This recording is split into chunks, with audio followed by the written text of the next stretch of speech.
et ça n'échappe à personne. Vous vous rendez compte que nous sommes dans le statu quo. Actuellement, rien n'avance parce que depuis 7 ans, pour peu que nous ayons pensé que nous ayons eu l'espoir, nous nous sommes rendus compte que à chaque fois que nous avons laissé du lest pour laisser un peu travailler, parce que vous savez que nous sommes partenaires, nous nous sommes rendus compte que en lâchant du lest pour pouvoir travailler avec les partenaires en bonne intelligence, on se rend compte qu'au lieu de préserver les acquis, on les a perdus plus ou moins. Et pour conserver le quelque peu, c'est au forceps que nous le faisons, parce que c'est par coup de menace d'assemblée générale ou bien de grève générale illimitée. Donc vous comprenez que c'est vraiment un statu quo, sinon même nous sommes en perte de vitesse en termes de revendications. Ce sont toujours les mêmes. Donc ça veut dire que nous n'avons pas avancé, nous n'avons fait que reculer. Donc je vais reprendre encore depuis 10 ans. Nous avons été, si vous voulez, dans une situation de gel, on va dire d'avancement automatique.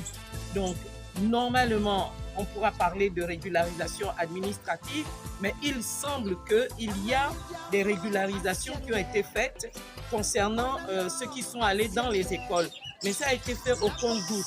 Et actuellement, nous sommes un peu dans un partenariat de dupes, parce que les agents pour lesquels nous nous battons, ce ne sont pas vraiment ceux qui reçoivent, si vous voulez, le fruit de nos batailles. J'en veux pour preuve, nous avons encore des agents qui ont 15 ans de boîte, 20 ans, qui n'ont pas été régularisés ni enregistrés, mais par contre, nous avons des agents qui sont arrivés depuis 2 ans, qui, soi-disant, auraient été à l'école, on n'a pas su quand. Ça veut dire pendant le moment du gel, il y en a qui ont envoyé leurs parents, amis et connaissances en formation. Donc, c'est toujours la même chose, c'est-à-dire que vous vous battez et puis certains profitent derrière vous pour placer les leurs et nous sommes un peu désabusés. Je ne vais pas vous déballer ce qui se passe dans les régies, mais il y a à peine 3 ou 4 mois, nous nous étions rassemblés en intersyndical des régies financières. Vous savez que ce sont des équilibres très instables de réunir 13 organisations syndicales.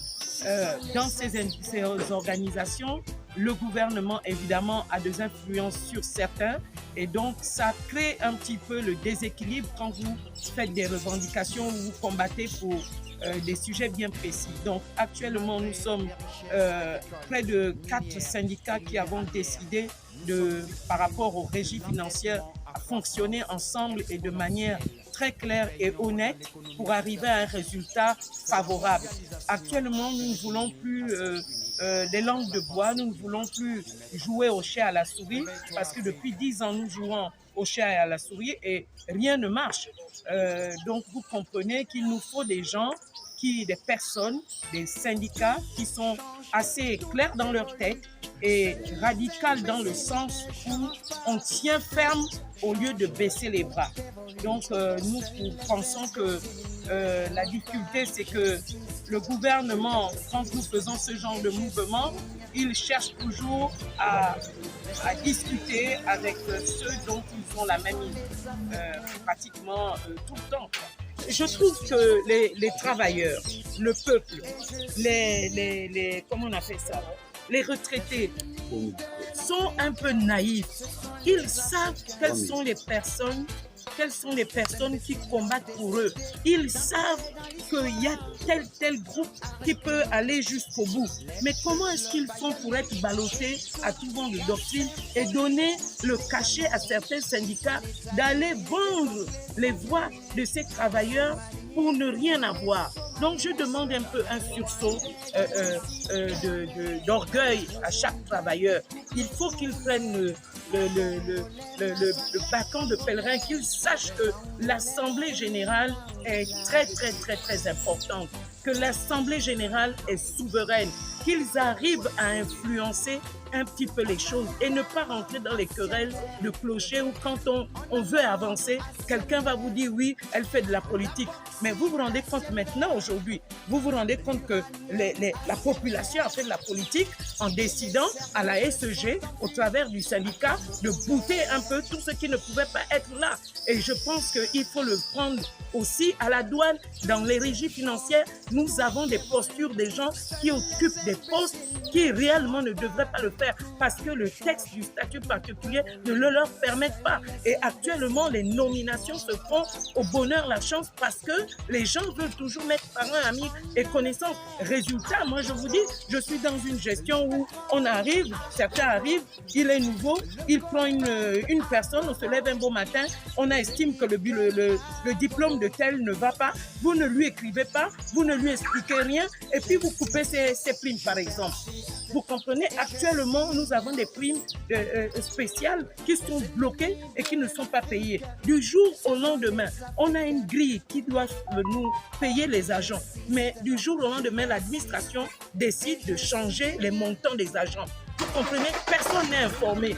Donc, franchement, moi, je pense que les agents, je demande aux travailleurs de se lever. Je demande aux travailleurs de faire confiance aux gens qui travaillent réellement pour leur compte et de ne pas s'occuper de ce que les uns et les autres lancent dans la pâture pour dire aux uns aux autres que telle est la politique ou pas. Nous sommes obligés de faire de la politique.